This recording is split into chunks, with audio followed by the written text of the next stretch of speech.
খুব কম সময়ে tiffin box pack করতে চান? তাহলে বানিয়ে নিন তামিলনাড়ুর সবচেয়ে পপুলার রেসিপি ঘি পদি রাইস। পদি মানে পাউডার, তাই ঘি পদি রাইস একটা বিশেষ পদি মশলা দিয়ে বানানো হয়। একটা তাওয়াতে হাফ কাপ অড়হর ডাল আধ ভাজা করে, 1/4 কাপ ছোলা ভাজা, 2-3টে শুকনো লঙ্কা, 10-12টা গোটা গোলমরিচ, 1 চামচ গোটা জিরে দিয়ে সিম আঁচে ভাজা ভাজা করে নিচ্ছি। 1/4 চামচ হিং ও হাফ চামচ নুন দিয়ে লালচে করে ভেজে ঠান্ডা হলে গ্রাইন্ড করে নেব। এবার তাওয়াতে 2 চামচ ঘি গরম করে 1 চামচ করে সর্ষে ও জিরে ফোড়নে দেবো।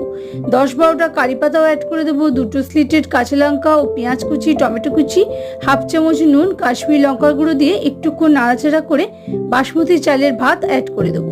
চাইলে লেফট ওভার রাইসও ব্যবহার করতে পারেন। তারপর পদি মশলা আর ধনেপাতা কুচি ছড়িয়ে মিশিয়ে নিলেই রেডি। আমি এটার সঙ্গে পটেটো রোস্ট পরিবেশন করেছি, তবে এটা অন্য কোনো কিছু ছাড়া খেতে এমনিও ভালো লাগে।